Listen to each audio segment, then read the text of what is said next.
सावन में लाखों लोग कांवड़ लेकर हरिद्वार जाते हैं। रास्ते में कई नियम बताए जाते हैं। कांवड़ जमीन पर मत रखना, झूठ मत बोलना, मांस और शराब से दूर रहना। लेकिन एक नियम ऐसा भी है जो किसी किताब में नहीं लिखा। उसे सिर्फ वही लोग जानते हैं जो रात में जंगल वाले पुराने रास्ते से गुजरे हैं। अगर रास्ते में कोई बूढ़ा कांवड़िया मिले तो उससे बात कर लेना, लेकिन अगर वो रुक जाए तो पीछे मुड़कर कभी मत देखना। मैंने ये नियम सुना था लेकिन माना नहीं, और शायद यही मेरी सबसे बड़ी गलती थी। नमस्कार दोस्तों, मैं हूं ओम। आज की कहानी किसी मंदिर, तांत्रिक या भूतिया हवेली की नहीं है। ये कहानी है सावन की उस यात्रा की जिसे लाखों लोग हर साल श्रद्धा से करते हैं। लेकिन हर यात्रा की तरह इस रास्ते की भी कुछ अनकही बातें हैं जो मैं बताने जा रहा हूं। वो मुझे एक ऐसे आदमी ने सुनाई थी जिसने कसम खिलाकर कहा था, अगर लोग यकीन न करें तो कोई बात नहीं, लेकिन इस रास्ते पर कभी अकेले मत जाना। कहानी, मेरा नाम नितिन चौहान है। मैं मेरठ से हूं। पिछले 5 साल से दोस्तों के साथ कांवड़ लेने जाता था। हमारे लिए ये सिर्फ धार्मिक यात्रा नहीं थी। साल भर की भागदौड़ के बाद यही कुछ दिन होते थे जब हम बिना किसी टेंशन के साथ चलते, हंसते, भजन गाते और रास्ता तय करते। उस साल हम 5 लोग थे। मैं, रवि, सुमित, मोनू और सबसे बड़ा दीपक। दीपक पहले भी कई बार कांवड़ ला चुका था। उसे रास्तों की अच्छी जानकारी थी। शाम तक हमें एक धर्मशाला पहुंच जाना था, लेकिन रास्ते में एक ट्रक पलट गया। हाईवे कई किलोमीटर तक जाम हो गया। भीड़ बढ़ती जा रही थी। दीपक ने मोबाइल निकाला, मैप देखा, फिर बोला, अगर यही फंसे रहे तो आधी रात हो जाएगी।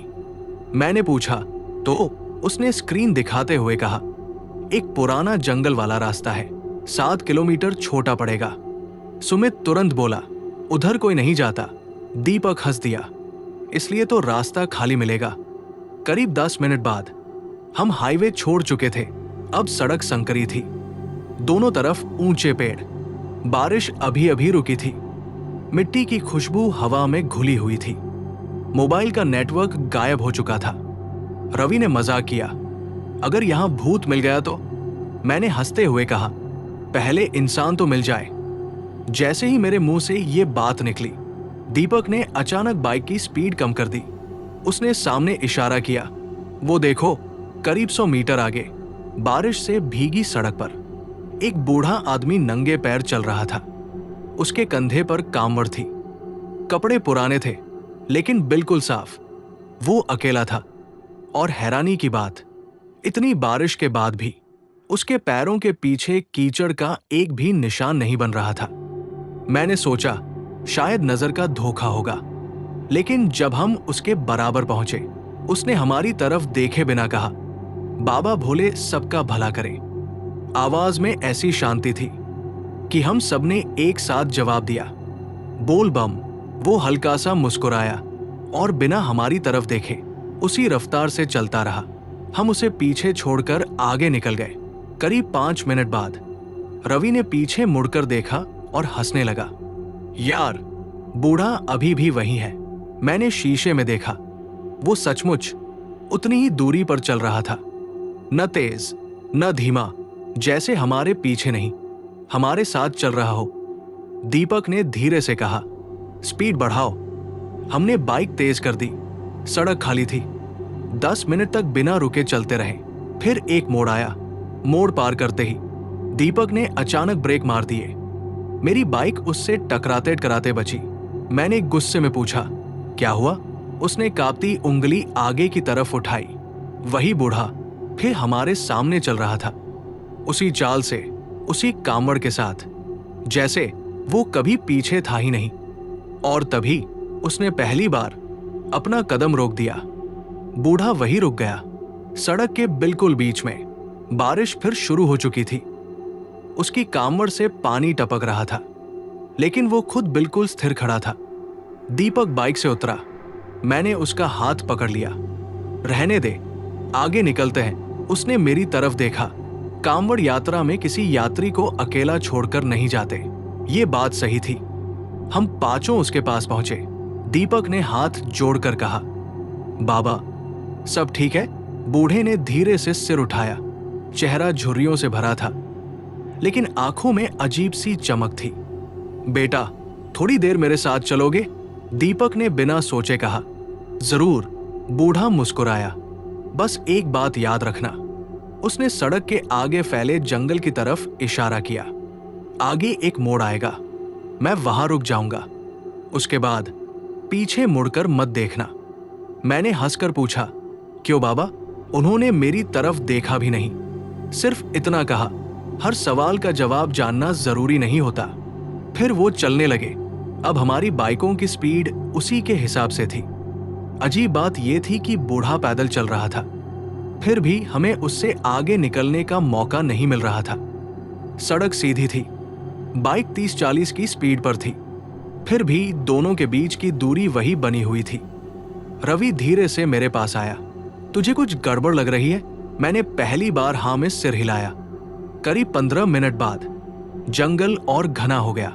पेड़ों की शाखाएं सड़क के ऊपर झुक चुकी थी। आसमान दिखना बंद हो गया। तभी बूढ़े ने अपना कदम रोक दिया। बिना पीछे देखे बोला, यहीं से मेरा रास्ता अलग है। उसने कामवड़ जमीन पर नहीं रखी, बस कंधे से उतारकर दोनों हाथों में पकड़ ली। फिर हमारी तरफ पीठ किए खड़ा रहा। हम सब भी रुक गए। कुछ सेकंड बीते, फिर उसकी आवाज आई, अब चलते रहना और चाहे जो सुनाई दे, पीछे मत देखना। दीपक ने हाथ जोड़कर कहा, बोल बम। हमने बाइक स्टार्ट की और आगे बढ़ गए। शुरुआत के 2 मिनट तक सब सामान्य था। फिर पीछे से वही आवाज आई, बोल बम। रवि मुस्कुराया, बाबा भी आ रहे हैं शायद। दीपक ने तुरंत कहा, मत देखना। कुछ दूर आगे फिर आवाज आई। इस बार वो बूढ़े की नहीं थी, वह मेरी मां की आवाज थी। नितिन, एक बार पीछे देख। मेरे हाथ अपने आप ब्रेक की तरफ बढ़े, लेकिन तभी दीपक जोर से चिल्लाया, नितिन, आंखें सामने। मैं संभल गया। दिल इतनी तेज धड़क रहा था कि हेलमेट के अंदर अपनी सांसें सुनाई दे रही थी। अब हर किसी के पीछे कोई ना कोई आवाज चल रही थी। सुमित ने कहा, यार, मुझे पापा बुला रहे हैं। रवि बोला, मेरे पीछे कोई बच्चा रो रहा है। मोनू कुछ नहीं बोला, वो बस तेजी से बाइक चला रहा था। अचानक मोनू ने ब्रेक लगा दिए। हम भी रुक गए। वो कांप रहा था। तुम लोगों को नहीं सुनाई दे रहा? मैंने पूछा। क्या? उसने धीमे से कहा, मेरी बेटी, वो कह रही है पापा। मैं गिर गई। हम सब जानते थे मोनू की कोई बेटी नहीं थी, उसकी शादी तक नहीं हुई थी। दीपक उसकी तरफ दौड़ा। ये तेरे दिमाग से खेल रहा है। बाइक उठा। लेकिन मोनू अब हमारी बात नहीं सुन रहा था। वो सड़क के बीच खड़ा होकर धीरे धीरे पीछे मुड़ने लगा। मैं पूरी ताकत से चिल्लाया, मोनू। उसने हमारी तरफ नहीं देखा। उसकी नजर हमारे पीछे चली गई, बस एक पल के लिए, और उसके चेहरे का रंग उड़ गया। उसके होंठ कांपने लगे, आंखें पूरी खुल गई, जैसे उसने कुछ ऐसा देख लिया हो जिसे शब्दों में बताया ही नहीं जा सकता। अगले ही सेकंड वो पूरी ताकत से जंगल की तरफ भागा।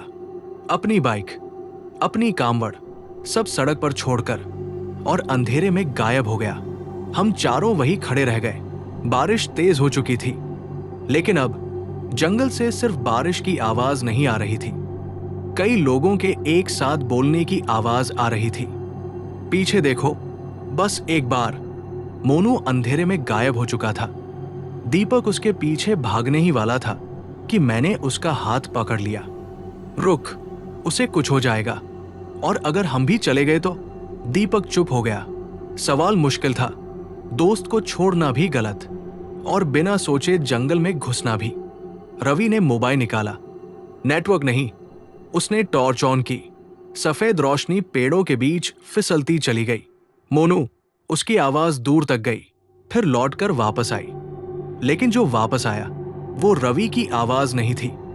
मोनू, आवाज वही थी, लेकिन लहजा किसी और का। हम चारों ने एक दूसरे की तरफ देखा। इस बार किसी ने कुछ नहीं कहा। दीपक ने फैसला लिया, सड़क नहीं छोड़ेंगे। अगर वो जिंदा है तो वापस यही आएगा। हम धीरे धीरे आगे बढ़ने लगे। लगभग 5 मिनट बाद सड़क के किनारे एक कांवड़ पड़ी दिखाई दी। केसरिया कपड़ा, तांबे के 2 कलश और बीच में बंधी छोटी सी घंटी। मैं दौड़कर उसके पास पहुंचा। ये मोनू की है। दीपक झुक गया। उसने कांवड़ उठाने के लिए हाथ बढ़ाया, फिर अचानक हाथ रोक लिया। नितिन, इसे देख। मैंने ध्यान से देखा। कांवड़ बिल्कुल सूखी थी। बारिश लगातार हो रही थी। सड़क भीग चुकी थी। हम सब भीग चुके थे, लेकिन वो कांवड़ ऐसी लग रही थी जैसे अभी अभी किसी मंदिर से उठाई गई हो। उस पर पानी की एक बूंद भी नहीं थी। तभी घंटी अपने आप बजी। टन। हम चारों ठिठक गए। हवा बिल्कुल बंद थी। फिर भी घंटी दोबारा बजी। टन। दीपक ने बिना देर किए कांवड़ वापस वही रख दी। चलो, मैंने पूछा, इसे छोड़ दे? उसने मेरी आंखों में देखा। जो चीज तुम्हारी नहीं है उसे उठाने की कोशिश मत करो। हम आगे बढ़े ही थे कि सामने सड़क पर कोई बैठा दिखाई दिया। सिर घुटनों पर टिकाए, दोनों हाथों से कांवड़ पकड़े एक आदमी। मैंने आवाज लगाई, भैया। उसने सिर उठाया। मोनू था। हम तीनों एक साथ उसकी तरफ भागे। कहाँ चला गया था? उसने कोई जवाब नहीं दिया, बस हमें देखता रहा। रवि ने उसके कंधे पर हाथ रखा। चल। सब परेशान हो गए। मोनू मुस्कुराया, बहुत हल्की मुस्कान। फिर बोला, मैं तो कहीं गया ही नहीं, तुम लोग देर से आए हो। उसकी आवाज सुनते ही दीपक का चेहरा बदल गया। ये मोनू नहीं है। मैंने चौंक कर पूछा, क्या मतलब? दीपक धीरे धीरे पीछे हटने लगा। मोनू, हमारी टोली में कितने लोग हैं? वो बिना सोचे बोला, 6। मेरे शरीर में सिहरन दौड़ गई। हम शुरू से 5 लोग थे। दीपक ने मेरी कलाई कसकर पकड़ ली। उसने बहुत धीरे कहा, भागना मत, डर दिखाना मत, और इसकी आंखों में मत देखना। मोनू अब भी मुस्कुरा रहा था। उसने एक कदम हमारी तरफ बढ़ाया। चलो, बाबा इंतजार कर रहे हैं। मैंने पूछा, कौन बाबा? उसने जंगल की तरफ उंगली उठाई। पेड़ों के बीच, बारिश की चादर के पीछे मुझे एक कतार दिखाई दी। 1 नहीं, 2 नहीं, दर्जनों कांवड़िए, सब नंगे पैर, सबके कंधे पर कांवड़। और सबसे डरावनी बात, कोई भी चल नहीं रहा था। वे सब एक ही दिशा में खड़े होकर हमारी तरफ देख रहे थे। दीपक ने होंठ भींच लिए। उसने इतना ही कहा, अब समझ आया उस बूढ़े ने पीछे देखने से क्यों मना किया था। पेड़ों के बीच खड़े कांवड़िए हिल नहीं रहे थे। बारिश उनके शरीर से होकर जमीन पर गिर रही थी, लेकिन उनकी कांवड़ पर बंधे फूल वैसे ही ताजा थे जैसे अभी मंदिर से लौटे हों। रवि ने धीमे से पूछा, ये लोग हैं? दीपक ने जवाब नहीं दिया। उसने जेब से भस्म की छोटी सी डिब्बी निकाली और हमारे माथे पर लगा दी। अब मेरी बात ध्यान से सुनो। कोई कुछ भी देखे, नाम लेकर मत पुकारना। अगर सामने कोई अपना दिखे तो भी नहीं। मोनू अब भी हमारे सामने खड़ा था। उसने मुस्कुराकर कहा, दीपक, तूने इन्हें बताया नहीं? दीपक का चेहरा एकदम सख्त हो गया। मैंने क्या नहीं बताया? मोनू हंसा, कि तू इस रास्ते पर पहले भी आ चुका है। मैंने तुरंत दीपक की तरफ देखा। क्या? वो कुछ बोलता उससे पहले मोनू फिर बोला, और उस रात तू अकेला वापस लौटा था। मेरे पैरों तले जमीन खिसक गई। दीपक ने कभी इसका जिक्र नहीं किया था। रवि ने गुस्से में पूछा, ये सच है? दीपक ने नजरें झुका ली। हाँ, लेकिन पूरी बात नहीं है। उसने गहरी सांस ली। 8 साल पहले मैं 4 दोस्तों के साथ इसी रास्ते से गया था। रात हो गई थी। हमें भी एक बूढ़ा कांवड़िया मिला। मैं और रवि एक दूसरे को देखने लगे। सब कुछ हूबहू वही था। उसने भी यही कहा था, मैं रुक जाऊं तो पीछे मत देखना। दीपक की आवाज भारी हो गई। हमें से एक ने पीछे देखा। वो जंगल की तरफ भाग गया। हम 3 लोग उसे ढूंढने गए। सुबह मैं अकेला सड़क पर मिला। मैंने पूछा, बाकी? दीपक ने सिर हिलाया, आज तक नहीं मिले। मोनू ताली बजाने लगा, धीरे, एक एक ताली, और जैसे ही उसकी तीसरी ताली गूंजी, जंगल में खड़े सारे कांवड़िए एक साथ चलने लगे। कोई आवाज नहीं, सिर्फ कदम, सैकड़ों कदम जो कीचड़ पर पड़ रहे थे, लेकिन कोई निशान नहीं छोड़ रहे थे। रवि घबरा गया। भागते हैं। नहीं, दीपक ने उसका हाथ पकड़ लिया। ये दौड़ने वालों का पीछा करते हैं। चलते रहो, बस चलते रहो। हमने कदम तेज कर दिए। पीछे से घंटियों की आवाज आने लगी। एक नहीं, दर्जनों। ऐसा लग रहा था जैसे पूरी कांवड़ यात्रा हमारे पीछे चल रही हो। लेकिन जब मैंने सड़क पर नजर डाली, हमारे अलावा वहां कोई नहीं था। आवाज जंगल से आ रही थी। करीब आधा किलोमीटर आगे सड़क दो हिस्सों में बंट गई। एक तरफ नया पक्का रास्ता, दूसरी तरफ पुरानी पत्थर वाली पगडंडी। बीच में एक टूटा हुआ बोर्ड लगा था। उस पर धुंधले अक्षरों में लिखा था, पुराना कांवड़ मार्ग। और उसके नीचे किसी ने कोयले से एक लाइन लिखी थी, जो साथ चले हैं उन्हें छोड़कर मत जाना। दीपक अचानक रुक गया। उसकी आंखें बोर्ड पर जमी थी। मैंने पूछा, क्या हुआ? उसने बहुत धीरे कहा, यह बोर्ड 8 साल पहले नहीं था। तभी पीछे से वही बूढ़े कांवड़िए की आवाज आई, अब रास्ता तुम नहीं चुनोगे, रास्ता तुम्हें चुनेगा। हमने पलटकर नहीं देखा, लेकिन हमारे सामने खड़ी दोनों सड़कों में से एक सड़क धीरे धीरे अपने आप गायब होने लगी। हमारी आंखों के सामने बाईं तरफ का पक्का रास्ता धुंध में घुलने लगा। कुछ ही सेकंड में वहां सिर्फ जंगल बचा था। अब हमारे सामने केवल पुरानी पत्थर वाली पगडंडी थी। दीपक ने बिना कुछ कहे अपनी कांवड़ संभाली और आगे बढ़ गया। मैंने उसका कंधा पकड़ लिया। यह रास्ता सही है? उसने मेरी तरफ देखा। अब सही और गलत कुछ नहीं है, अब बस वही रास्ता है जिस पर वो ले जाना चाहता है। हम धीरे धीरे आगे बढ़े। बारिश थम चुकी थी। पेड़ों से टपकता पानी और हमारे कदमों की आवाज ही सुनाई दे रही थी। करीब 10 मिनट बाद हमें सड़क के किनारे एक पुराना पत्थर दिखाई दिया। उस पर लिखा था, हरिद्वार 48 किलोमीटर। ठीक वैसा ही पत्थर जैसा हमने करीब आधे घंटे पहले भी देखा था। रवि रुक गया। ये वही है। मैंने ध्यान से देखा। पत्थर के नीचे किसी ने चाकू से एक नाम खोदा हुआ था, दीपक। मैंने घूरकर दीपक को देखा। ये तूने लिखा था? उसने धीरे से सिर हिला दिया। 8 साल पहले, ताकि अगर कभी कोई फिर इस रास्ते पर आए तो समझ जाए कि वो घूम रहा है, आगे नहीं बढ़ रहा। मेरे हाथ ठंडे पड़ गए। मतलब हम पिछले आधे घंटे से एक ही जगह चक्कर लगा रहे थे। तभी सामने वही बूढ़ा कांवड़िया दिखाई दिया। इस बार वो हमारी तरफ देखकर मुस्कुराया। थक गए? दीपक उसके सामने जाकर खड़ा हो गया। आज हमें जाने दो। बूढ़े ने सिर हिलाया। मैंने तुम्हें कभी रोका ही नहीं। रास्ता मैंने नहीं बनाया, तुम लोगों ने चुना था। मैंने पहली बार उससे पूछा, तुम हो कौन? वो मेरी तरफ मुड़ा। मैं भी कभी तुम लोगों की तरह कांवड़ लेकर निकला था। साल था 1993। हम 7 दोस्त थे। सिर्फ मैं वापस लौटा। उसने हल्की सी मुस्कान के साथ कहा, या शायद मैं भी कभी वापस नहीं लौटा। मेरे मुंह से आवाज नहीं निकली। उसने अपनी कांवड़ नीचे रखी, पहली बार, और जैसे ही कांवड़ जमीन से लगी, पूरे जंगल में घंटियों की आवाज गूंज उठी। दूर खड़े सारे कांवड़िए एक साथ हमारी तरफ मुड़ गए।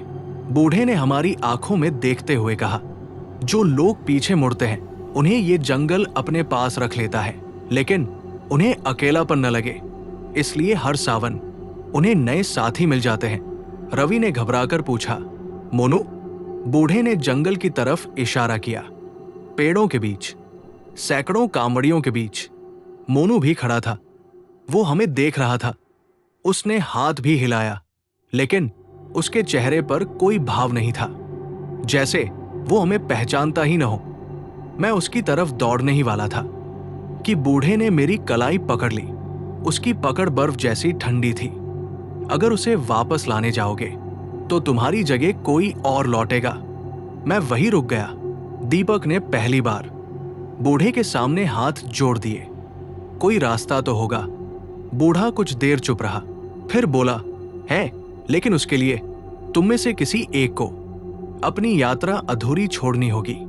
उसी क्षण जंगल में खड़े सभी कांवड़ियों ने अपनी अपनी घंटियां एक साथ बजानी शुरू कर दी और उन घंटियों के बीच एक आवाज साफ सुनाई दी, कौन रुकेगा और कौन लौटेगा। मैं बूढ़े की आंखों में देख रहा था। उसकी बातों में डर कम था, थकान ज्यादा थी, जैसे वही कहानी वो हर साल किसी नए जत्थे को सुनाता हो। मैंने पूछा, अगर कोई पीछे देख ले तो क्या हमेशा के लिए फंस जाता है? बूढ़े ने सिर हिलाया, नहीं, अगर ऐसा होता तो मैं तुमसे बात नहीं कर रहा होता। फिर जिसने पीछे देखा वो रास्ता भूल जाता है, रवि ने झुंझलाकर कहा। पहेलियां मत बुझाइए बाबा, सीधी बात बताइए, मोनू कहाँ है? बूढ़े ने उसकी तरफ देखा। अगर अभी मोनू तुम्हारे सामने आ जाए तो क्या तुम पहचान लोगे? रवि ने बिना सोचे कहा, वो मेरा बचपन का दोस्त है। बूढ़ा मुस्कुराया, यही गलती हर कोई करता है। इतना कहकर वो सड़क से हट गया। पहली बार उसने हमें आगे जाने का इशारा किया। चलो आज तुम्हें वो जगह दिखाता हूं जहां रास्ते अपना हिसाब रखते हैं। करीब आधा घंटा चलने के बाद जंगल अचानक खत्म हो गया। सामने एक खुली जगह थी, बीच में पत्थरों का बना पुराना चबूतरा। उस पर सैकड़ों कांवड़ रखी थी, छोटी, बड़ी, नई, पुरानी।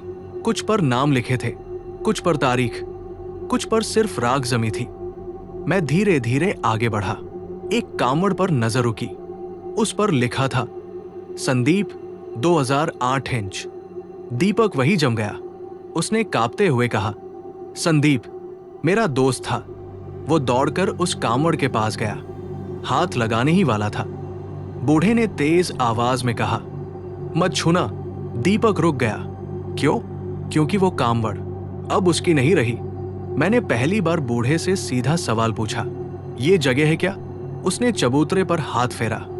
हर यात्रा का एक वचन होता है, जो श्रद्धा से चलता है वो अपने घर लौट जाता है, लेकिन जो रास्ते से ज्यादा अपनी जिज्ञासा पर भरोसा करता है उसकी यात्रा यही अटक जाती है। मुझे उसकी बात पूरी तरह समझ नहीं आई। तभी चबूतरे के दूसरी तरफ से कदमों की आवाज आई। हम सब उधर देखने लगे। एक एक करके कई कांवड़िए दिखाई देने लगे। वे बात कर रहे थे, हंस रहे थे, भजन गा रहे थे, बिल्कुल सामान्य, जैसे कोई बड़ा जत्था विश्राम कर रहा हो। रवि ने राहत की सांस ली। चलो ये तो लोग हैं। वो उनकी तरफ बढ़ा। बूढ़े ने उसे नहीं रोका। मैं भी पीछे पीछे चला। जैसे जैसे हम करीब पहुंचे उनकी बातें साफ सुनाई देने लगी। एक आदमी बोला, इस बार 2016 में बहुत भीड़ है। दूसरा हंसकर बोला, अरे अगले साल सड़क चौड़ी कर देंगे। मैं ठिठक गया, 2016? अगले साल? हम तो 2026 में थे। तभी एक लड़का हमारी तरफ आया। उसने दीपक को देखकर कहा, भैया आपने मेरे भाई संदीप को देखा है? दीपक के होंठ सूख गए। उसने धीरे से पूछा, तुम्हारा नाम? रोहित। और साल? लड़के ने हैरानी से कहा, 2008। मैंने पीछे मुड़कर बूढ़े को देखा। वो चुपचाप खड़ा था, जैसे उसे पहले से पता हो कि हम क्या देखने वाले हैं। उसने सिर्फ इतना कहा, ये लोग मरे नहीं हैं, ये अपनी अपनी यात्रा पूरी होने का इंतजार कर रहे हैं। उसी समय भीड़ में मुझे एक जाना पहचाना चेहरा दिखाई दिया। मोनू। वो हंसते हुए किसी से बात कर रहा था। मैं पूरी ताकत से चिल्लाया, मोनू। उसने मेरी तरफ देखा, मुस्कुराया और हाथ हिलाया। फिर उसने अपने पास खड़े आदमी से कहा, देखो 2026 वाले आ गए। मोनू ने हमें देखकर हाथ हिलाया, जैसे हम कल ही अलग हुए हों। मैं दौड़कर उसके पास पहुंचा। मोनू चल, घर चलते हैं। वो हंस पड़ा। घर? पहले हरिद्वार तो पहुंचने दे। उसने मेरी कलाई पकड़ ली। वैसे तुम लोग हो कौन? मैं कुछ पल उसे देखता रह गया। उसकी आंखों में पहचान नहीं थी, डर भी नहीं था, बस एक साधारण यात्री की बेचैनी थी। दीपक धीरे धीरे उसके सामने आया। मोनू। मैं दीपक। मोनू ने ध्यान से उसे देखा, फिर सिर हिलाया। माफ करना भैया, पहली बार देख रहा हूं आपको। रवि की आंखें भर आई। ये हमें भूल गया, बूढ़े कांवड़िए ने वहीं से कहा। नहीं, ये तुम्हें भूला नहीं है, तुम इसकी यात्रा में आए ही नहीं हो। हम सब उसकी तरफ मुड़े। बूढ़ा अब चबूतरे के पास खड़ा था। उसने जमीन पर लकड़ी से एक सीधी लकीर खींची, फिर दूसरी। दोनों लकीरें साथ साथ चल रही थी, कहीं मिल नहीं रही थी। ये दो रास्ते हैं, एक पर तुम चल रहे हो, दूसरे पर ये। मैंने पूछा, फिर हम इसे देख कैसे पा रहे हैं? बूढ़ा मुस्कुराया, क्योंकि सावन की कुछ रातें रास्तों को एक दूसरे की झलक दिखा देती है। मैंने फिर पूछा, तो इसे वापस कैसे लाए?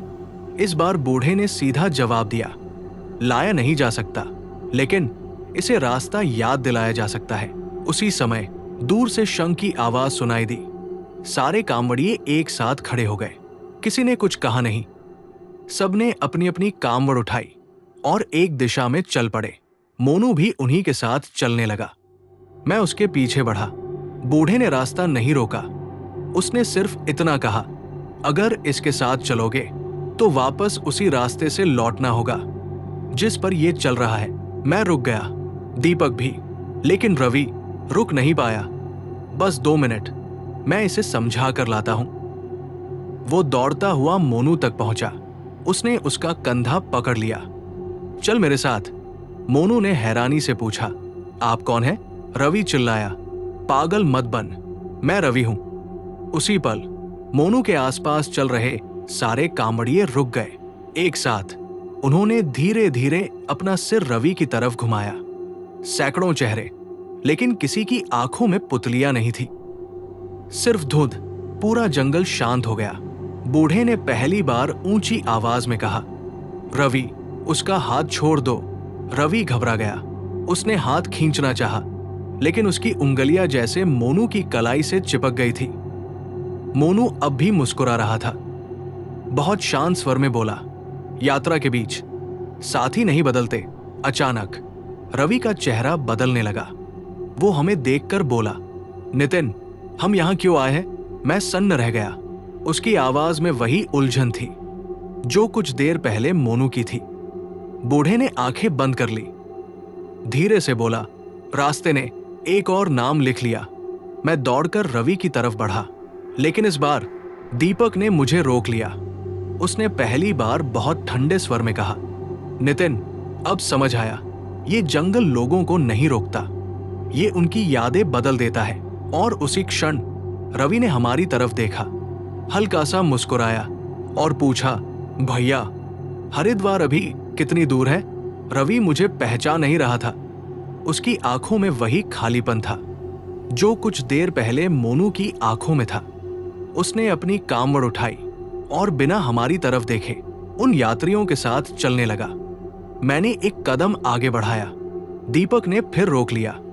इस बार उसने मेरा हाथ नहीं पकड़ा, बस एक सवाल पूछा, अगर अभी तू इसे जबरदस्ती खींच लाया और ये रास्ते में ही मर गया, क्या तू खुद को माफ कर पाएगा? मैं वहीं रुक गया। बूढ़ा कांवड़िया चबूतरे के पास बैठ गया। उसने अपनी कांवड़ पहली बार खोली।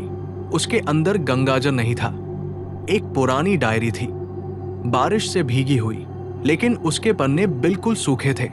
उसने डायरी मेरी तरफ बढ़ा दी। पढ़। पहले पन्ने पर लिखा था, नाम महेंद्रपाल, गांव शामली, साल 1993। मैंने पन्ना पलटा। अगले पन्ने पर दूसरे लोगों के नाम थे, 1998, 2003, 2008, 2015। हर 5-6 साल बाद कुछ नए नाम जुड़ते गए और सबसे आखिर में ताजी स्याही से लिखा था, मोनू 2026। नीचे रवि। मैंने घबराकर डायरी बंद कर दी। इसमें सवाल क्यों है? बूढ़ा बोला, क्योंकि फैसला अभी रास्ते ने नहीं किया। मैंने पूछा, ये रास्ता चाहता क्या है? वो मुस्कुराया, कुछ नहीं, रास्तों की कोई इच्छा नहीं होती, लेकिन हर यात्रा एक परीक्षा होती है। जो मंजिल से ज्यादा रास्ते को देखने लगता है वो भटक जाता है। मुझे उसकी बात पूरी तरह समझ नहीं आई। तभी दूर से बोल बम के जयकारे सुनाई दिए। मैंने पलट कर देखा, सैकड़ों असली कांवड़िए हाईवे की तरफ से आते दिखाई दिए। ढोल, भजन, डीजे, सब कुछ। मैं खुश हो गया। चलो, लोग आ गए। मैं उनकी तरफ दौड़ा, लेकिन बूढ़े ने आवाज लगाई, रुक। मैंने पीछे देखा। वो पहली बार घबराया हुआ था। ध्यान से देख। मैंने दोबारा सामने देखा। जयकारे अब भी आ रहे थे, लेकिन उन लोगों के पैर जमीन को छू ही नहीं रहे थे। वे चल नहीं रहे थे, सरक रहे थे। एक जैसी चाल, एक जैसी मुस्कान, एक जैसी आवाज। दीपक ने धीरे से कहा, "ये भी यात्री नहीं है।" अचानक उन सैकड़ों लोगों में से एक आदमी भीड़ से अलग हुआ। वो सीधे हमारी तरफ आया। उम्र लगभग 55 साल, चेहरा थका हुआ, आंखों में आंसू। वो मेरे सामने आकर रुक गया। "बेटा, तू मेरठ से है?" मैंने चौंक कर पूछा। "हाँ।" उसने जेब से एक पुरानी फोटो निकाली। फोटो में वो आदमी और उसके साथ मोनू दोनों मुस्कुरा रहे थे। "ये मोनू के पापा है।" मेरे मुंह से अपने आप निकला। वो रो पड़े। "मैं हर सावन यहां आता हूं। 18 साल से, हर बार। मुझे लगता है इस बार वो मिल जाएगा।" मैं और दीपक एक दूसरे को देखने लगे। 18 साल? मोनू तो आज ही गायब हुआ था। मैंने कांपती आवाज में पूछा, "आप क्या कह रहे हैं?" उन्होंने फोटो वापस जेब में रखी और बोले, "मेरा बेटा 2008 की कांवड़ यात्रा में लापता हुआ था।" मेरी रीढ़ में ठंडक उतर गई। मैंने धीरे धीरे पीछे मुड़कर देखा। हमारे साथ चल रहा मोनू किस साल का था? 2026 वाला या 2008 वाला? मैंने उस आदमी की तरफ देखा। "आपके बेटे का नाम?" "मोनू था।" उन्होंने सिर हिलाया। "असली नाम मोहित। घर में सब उसे मोनू बुलाते थे।" मेरे हाथ सुन पड़ गए। हमारे साथ जो मोनू आया था उसका नाम भी मोहित था। रवि ने धीरे से पूछा, "आपके बेटे के गायब होने की तारीख?" आदमी ने बिना सोचे जवाब दिया, 4 अगस्त 2008।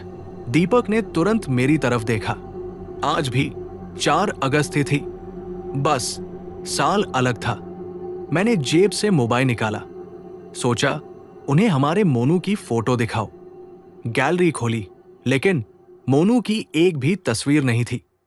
पूरी यात्रा की तस्वीरें थी। मैं, रवि, दीपक, सुमित, लेकिन जहां जहां मोनू खड़ा था वहां सिर्फ खाली जगह थी, जैसे वो कभी कैमरे में आया ही नहीं। मैंने घबराकर रवि का फोन लिया।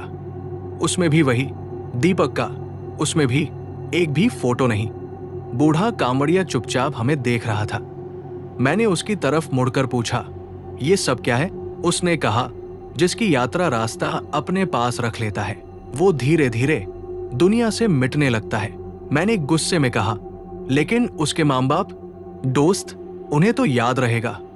बूढ़े ने मेरी आंखों में देखते हुए कहा, "याद रहेगा, लेकिन हर साल थोड़ा कम।" मैंने उसी समय मोनू की मां को फोन लगाया। कॉल लग गई। "आंटी।" उन्होंने मेरी बात बीच में ही काट दी। "बेटा, मोनू कौन?" मेरे पैरों तले जमीन खिसक गई। मैंने कांपते हुए कहा, "आंटी, मोहित, आपका बेटा।" कुछ सेकंड खामोशी रही। फिर उन्होंने हंसते हुए कहा, "बेटा, मेरे तो कोई बेटा ही नहीं है।" कॉल कट गई। मेरे हाथ कांपने लगे। मैंने दोबारा कॉल मिलाई। इस बार नंबर मौजूद ही नहीं था, जैसे वो सिम कभी थी ही नहीं। दीपक ने गहरी सांस ली। अब समझ आया 8 साल पहले मेरे दोस्तों के साथ क्या हुआ था। मैंने पूछा, "तुम्हें उनके नाम याद है?" दीपक चुप हो गया, करीब आधा मिनट। फिर बोला, "नहीं, चेहरे याद है, हंसी याद है, लेकिन नाम एक भी नहीं।" दूर मोनू अब भी यात्रियों के साथ चल रहा था। उसने एक बार पलट कर देखा। मुझे लगा इस बार उसने मुझे पहचान लिया। उसने हल्का सा हाथ उठाया, फिर भीड़ में खो गया। उसी समय आसमान में बिजली चमकी। जंगल का पूरा रास्ता एक पल के लिए रोशन हो गया और मैंने वो देखा जो शायद किसी इंसान को नहीं देखना चाहिए। सड़क पर सिर्फ हम 3 नहीं थे। हमारे आगे पीछे सैकड़ों कांवड़िए चल रहे थे। कोई 1986 से, कोई 1999 से, कोई 2013 से। हर किसी की पीठ पर एक अलग साल लिखा था। वे सब हरिद्वार की ओर नहीं, उसी जंगल के अंदर जा रहे थे। मैंने बूढ़े से आखिरी सवाल पूछा, "अगर ये लोग कभी पहुंचते ही नहीं, तो फिर इनकी यात्रा खत्म कब होती है?" बूढ़े ने पहली बार आसमान की तरफ देखा। उसकी आवाज बेहद धीमी थी। "जिस दिन कोई इस रास्ते पर चलना छोड़ देगा, मैंने कहा, मतलब? वो मुस्कुराया, तब तक मैं भी चलता रहूंगा। इतना कहकर वो अपनी कामवड़ उठाकर उन सैकड़ों यात्रियों के पीछे चल पड़ा। कुछ ही सेकंड में बारिश घनी हुई और वह धुंध में गायब हो गया। अब सड़क पर सिर्फ मैं, दीपक और एक फैसला बचा था। क्या हम उसी रास्ते पर आगे बढ़े या वापस लौट जाए? मैं और दीपक सड़क के बीच खड़े थे। पीछे वो रास्ता था जिससे हम आए थे, सामने धुंध में गायब होती कांवड़ियों की कतार। मैंने पूछा, अगर हम वापस चले जाए तो क्या मोनू हमेशा यही रहेगा? दीपक ने कोई जवाब नहीं दिया। उसने अपनी कांवड़ कंधे से उतारी, घुटनों के बल बैठा और दोनों हाथ जोड़ लिए। बाबा भोले, अगर ये मेरी गलती थी तो सजा मुझे देना, लेकिन इसका हिसाब रास्ते से मत लेना। ये प्रार्थना थी, कोई सौदा नहीं। कुछ पल तक कुछ नहीं हुआ। फिर हवा का एक तेज झोंका आया। चबूतरे पर रखी सैकड़ों कामड़ों में से सिर्फ एक घंटी बजी। टन उसी क्षण दूर चलते यात्रियों की कतार रुक गई। सब नहीं, सिर्फ एक, मोनू। वो धीरे धीरे मुड़ा। इस बार उसकी आंखों में पहचान थी। वो हमारी तरफ देखने लगा। मैंने कुछ नहीं कहा, न उसका नाम पुकारा, न उसकी तरफ दौड़ा, बस वही खड़ा रहा। मोनू ने अपनी कामवड़ जमीन पर रखी, चारों तरफ देखा, जैसे पहली बार उसे समझ आया हो। वो कहाँ है? उसने दूर खड़े बूढ़े कामड़िए की तरफ देखा। बूढ़े ने हल्की सी मुस्कान के साथ सिर झुका दिया और बस इतना कहा, अब तुझे रास्ता याद आ गया। अगले ही पल घना कोहरा पूरे जंगल में फैल गया, इतना घना कि दीपक भी मुझे मुश्किल से दिखाई दे रहा था। मैंने आंखें बंद कर ली, सिर्फ कुछ सेकंड के लिए। जब दोबारा खोली तो न चबूतरा था, न बूढ़ा, न सैकड़ों कांवड़िए। हम दोनों फिर उसी सड़क पर खड़े थे जहां से रात शुरू हुई थी। सामने हाईवे की लाइटें दिख रही थी, दूर से डीजे की आवाज आ रही थी। मोबाइल में नेटवर्क वापस आ चुका था। घड़ी में सुबह के 5:52 बजे थे। मैंने सबसे पहले पीछे देखा। मोनू सड़क किनारे बैठा था, थका हुआ, भीगा हुआ, लेकिन बिल्कुल सामान्य। उसने हमें देखकर कहा, यार मैं सो गया था क्या? मैंने और दीपक ने एक दूसरे की तरफ देखा। उसके चेहरे पर कोई डर नहीं था, उसे कुछ याद नहीं था। हम उसे लेकर घर लौट आए। उसने कभी उस रात के बारे में सवाल नहीं पूछा, हमने भी नहीं। कुछ बातें बताना आसान नहीं होता। 1 साल बाद अगले सावन में मैंने फिर कांवड़ उठाई। इस बार उसी जंगल वाले रास्ते से नहीं गया, लेकिन हरिद्वार से लौटते समय एक ढाबे पर चाय पीने रुका। सामने सड़क पर एक बूढ़ा कांवड़िया चलता हुआ दिखाई दिया। वही नंगे पैर, वही पुरानी कांवड़, वही शांत चाल। उसने चलते चलते मेरी तरफ देखा, हल्का सा मुस्कुराया और बिना रुके बोला। इस बार पीछे मुड़कर नहीं देखा। मैं दौड़कर सड़क तक पहुंचा, लेकिन वहां कोई नहीं था, सिर्फ गीली सड़क और दूर तक जाती कांवड़ यात्रा। दोस्तों, कांवड़ यात्रा आस्था की यात्रा है, लेकिन हर पुराने रास्ते की अपनी एक कहानी होती है। कौन सी बातें सच है और कौन सी लोक कथाएं, ये मैं नहीं जानता, लेकिन अगर कभी किसी सुनसान रास्ते पर कोई अनजान कांवड़िया आपको एक सलाह देकर आगे बढ़ जाए, तो उसे अंधविश्वास समझकर हंसिए मत। हो सकता है वो आपको डराने नहीं, भटकने से बचाने आया हो। अगर कहानी पसंद आई हो तो वीडियो को लाइक करें, भूतकाल को सब्सक्राइब करें और कमेंट में बताइए, क्या आप कभी रात में अकेले कांवड़ यात्रा करने की हिम्मत करेंगे?